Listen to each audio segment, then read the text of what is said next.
ಹೋ ಬಂದ್ರಾ? ಬನ್ನಿ. ನಿಮಗೆ ನಾನು ಇಬ್ಬರ ಬಗ್ಗೆ ತಿಳಿಸಿಕೊಡಲು ಇಷ್ಟಪಡುತ್ತೇನೆ. ಒಂದು ಶ್ರೀಕೃಷ್ಣರ ಬಗ್ಗೆ, ಇನ್ನೊಂದು ಯೇಸುಕ್ರಿಸ್ತರ ಬಗ್ಗೆ.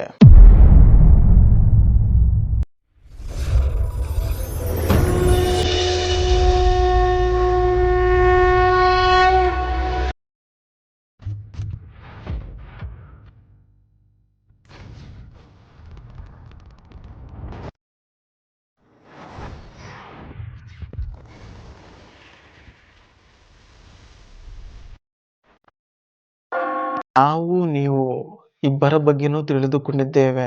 ಆದರೆ ನಾನು ತಿಳಿಸಿಕೊಡುವುದು ಸ್ವಲ್ಪ ಬೇರೆ ಥರ ಇರುತ್ತೆ. ಆದರೆ ಸುಳ್ಳಂತೂ ಇರಲ್ಲ, ಹೇಳೋದೇ ಸತ್ಯನೇ. ಶ್ರೀಕೃಷ್ಣರ ವಿಷಯದಲ್ಲಿ ಬರುವುದಾದರೆ, ಇವರದು ಹಿಂದೂ ಧರ್ಮ. ಆದರೆ ಇವರ ಪದ್ಧತಿಯಲ್ಲಿ ತ್ರಿಮೂರ್ತಿಗಳಿರುತ್ತಾರೆ. ನಿಮಗೆ ಗೊತ್ತಿರುವುದು ಬ್ರಹ್ಮ, ವಿಷ್ಣು, ಮಹೇಶ್ವರ. ಕ್ರಿಸ್ತ ಯೇಸುವಿನ ಧರ್ಮದಲ್ಲೂ 3 ರೀತಿ ದೇವರುಗಳಿದ್ದಾರೆ. ತಂದೆಯಾದ ದೇವರು, ಮಗನಾದ ಯೇಸು ದೇವರು, ಪವಿತ್ರಾತ್ಮ ದೇವರು. ಯೇಸು ಕ್ರಿಸ್ತನು ಹುಟ್ಟಿದ್ದು ಕುರಿಗಳ ಕೊಟ್ಟಿಗೆಯಲ್ಲಿ, ಹೌದಲ್ವಾ? ಯೇಸು ಸ್ವಾಮಿ ದೇವರು ಅಂತ ಎಷ್ಟೋ ಜನಗಳು ಇವತ್ತು ಆರಾಧಿಸುತ್ತಿದ್ದಾರೆ. ಆದರೆ ದೇವರಾಗಿರುವವರು ಹುಟ್ಟುವುದಕ್ಕೂ ಜಾಗವಿಲ್ಲದೆ ಕುರಿಗಳ ಕೊಠಡಿಯಲ್ಲಿ ಹುಟ್ಟುತ್ತಾರೆ ಎಂದರೆ ಅದರ ಅರ್ಥ ನೀವೇ ತಿಳಿದುಕೊಳ್ಳಬೇಕು. ಇನ್ನು ಶ್ರೀಕೃಷ್ಣ ಪರಮಾತ್ಮ ಹುಟ್ಟಿದ್ದು ಜೈಲಿನಲ್ಲಿ. ಇವರ ಹುಟ್ಟು ಯಾವ ರೀತಿ ಇದೆ ನೋಡಿ.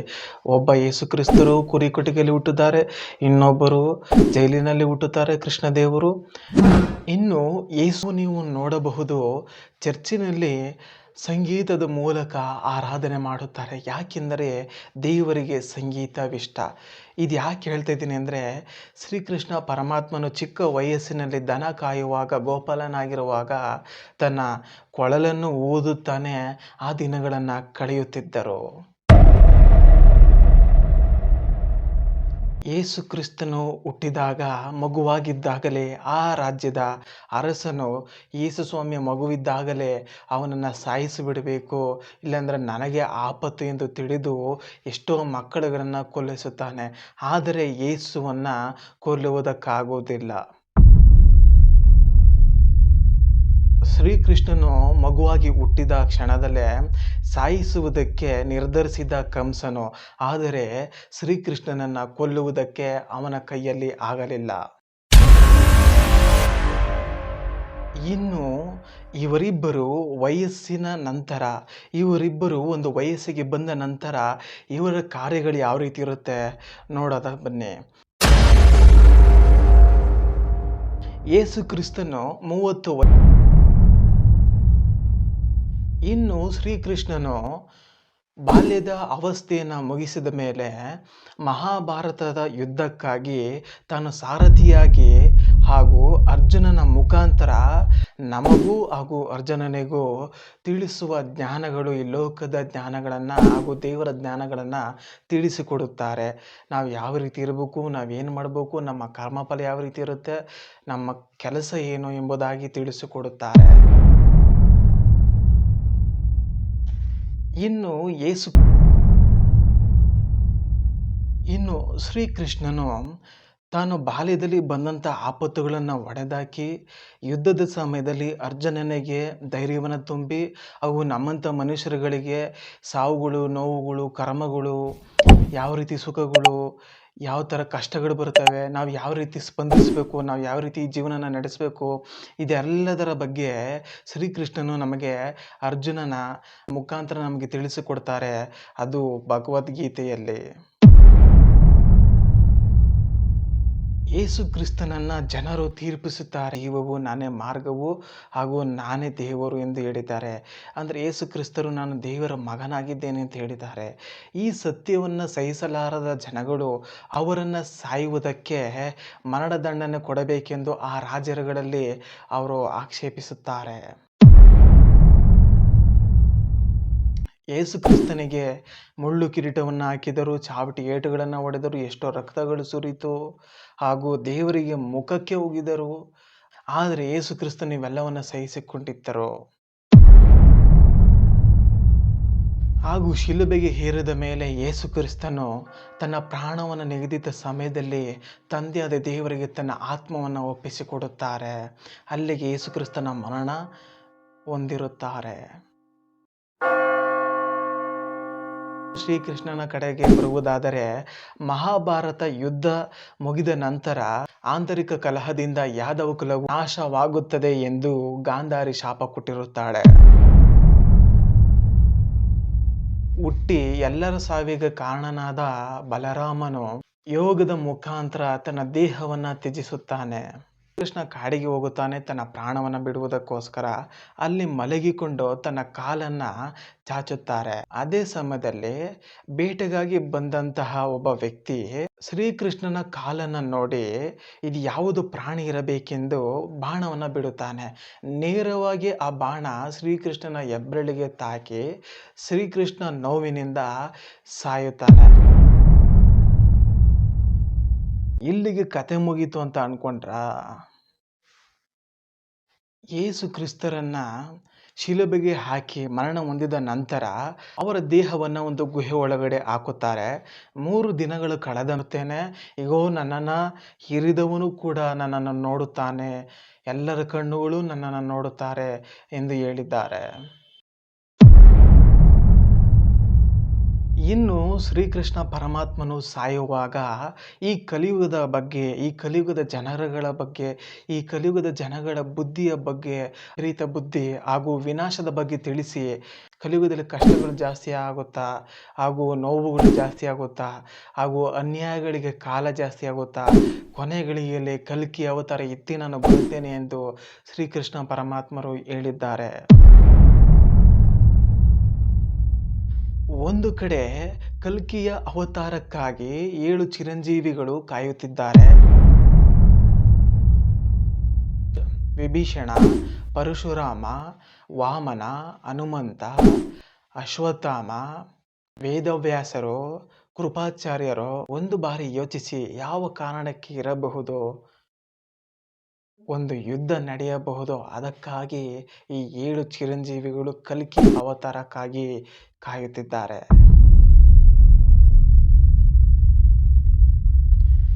ಇನ್ನು ಯೇಸು ಸ್ವಾಮಿ ಪರಲೋಕದಲ್ಲಿ 7 ಮುದ್ರೆಗಳು, ಒಂದು ಮುದ್ರೆಯನ್ನು ಹೊಡೆಯುವಾಗ, ಒಂದು ಮುದ್ರೆ ಇನ್ನೊಂದು ಮುದ್ರೆ ಹೊಡೆಯುವಾಗ ಈ ಕಲಿಯುಗದಲ್ಲಿ ಒಂದೊಂದು ಕೆಟ್ಟ ಅನಾಹುತಗಳು ಹಾಗೂ ದುರಂತ ಕಾರ್ಯಗಳು ನಡೆಯುತ್ತಾ ಇದೆ.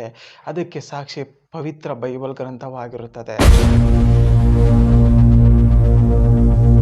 ಶ್ರೀಕೃಷ್ಣನು ಕಲ್ಕಿ ಅವತಾರ ಎತ್ತಿ ಬರುವುದು ಯುಗ ಸಮಾಪ್ತಿಗೋಸ್ಕರ.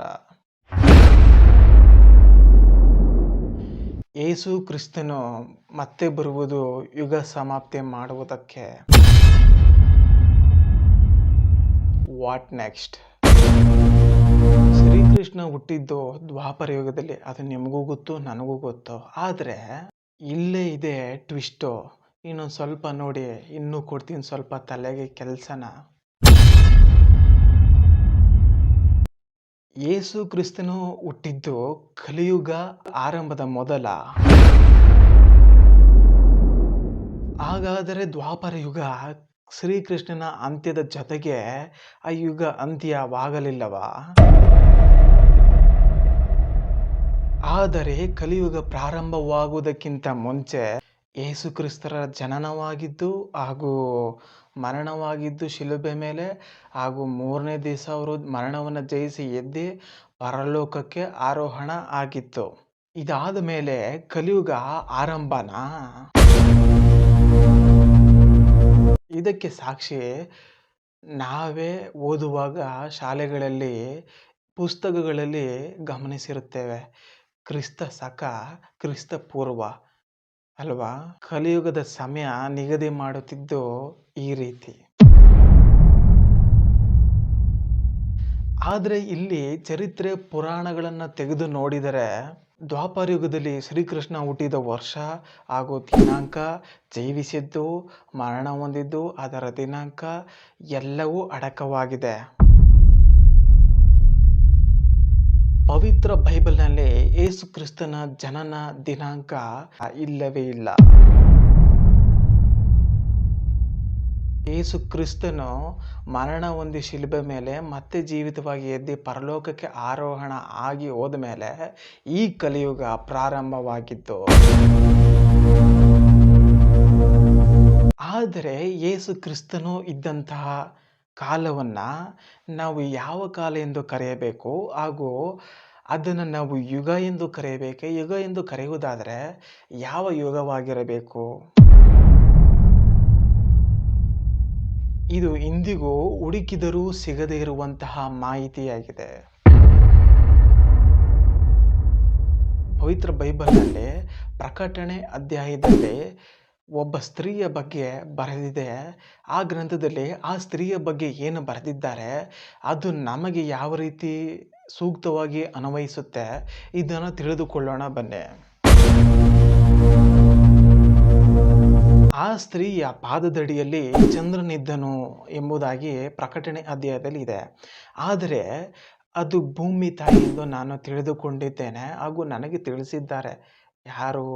ಯಾವುದೋ ಒಂದು ಆತ್ಮ ಅದು ತಿಳಿಸಿದ್ದಾರೆ, ಆ ಜ್ಞಾನ ಒದಗಿಸಿದೆ. ಅದು ಭೂಮಿ ತಾಯಿ, ಅದರ ಪಾದದಡಿಯಲ್ಲಿ ಇರುವುದು ಚಂದ್ರ. ಹೌದು, ಸತ್ಯ ಅದು. ಈಗ ಆಕೆಯ ಪಾದದಡಿಯಲ್ಲಿ ಚಂದ್ರ ಇರುವುದಾದರೆ ಇದು ಭೂಮಿ ಹತ್ರ ಇರುವ ಚಂದ್ರ ತಾನೆ, ಇದೇ ಅದರ ಅರ್ಥ. ಇನ್ನೊಂದು ಪ್ರಕಟಣೆ ಅಧ್ಯಾಯದಲ್ಲಿ ಆ ಸ್ತ್ರೀಯ ಬಗ್ಗೆ ತಿಳಿಸಿರುವುದೇನೆಂದರೆ, ಆಕೆಯ ತಲೆಯ ಮೇಲೆ 12 ನಕ್ಷತ್ರಗಳಿಂದ ಮಾಡಿದ್ದ ಕಿರೀಟವಿತ್ತು. ನಾನು ನಿಮಗೊಂದು ಉತ್ತರ ಕೊಡ್ತೀನಿ. ಇವತ್ತು ಈ ಕಲಿಯುಗದಲ್ಲಿ ಇಷ್ಟೊಂದು ಜನಗಳನ್ನ ದೇವರು ಯಾವ ರೀತಿ ನಿಭಾಯಿಸ್ಬೇಕು, ಯಾರನ್ನ ಎಲ್ಲಿಗೆ ತಳ್ಳಬೇಕು, ಯಾರನ್ನ ಎಲ್ಲಿ ಇಡಬೇಕು, ಯಾರನ್ನ ಹೆಂಗೆ ಎತ್ತಬೇಕು, ಯಾವ ಟೈಮಲ್ಲಿ ಯಾರ ಭಾವನೆ ತಕ್ಕಂತೆ ಯಾರನ್ನ ಹೆಂಗೆ ಜೋಡಿಸ್ಬೇಕು, ಇದೆಲ್ಲ ಪಕ್ಕ ಪ್ರಿಪ್ಲಾನ್ ದೇವ್ರು ಮಾಡಿದ್ದಾರೆ. ಯಾಕಂದರೆ ಆ 12 ನಕ್ಷತ್ರಗಳ ಕಿರೀಟ ಆಕೆಗೆ ಇಟ್ಟಿದ್ದಾರೆ ಅಲ್ವಾ ಭೂಮಿಯ ತಲೆಯ ಮೇಲೆ.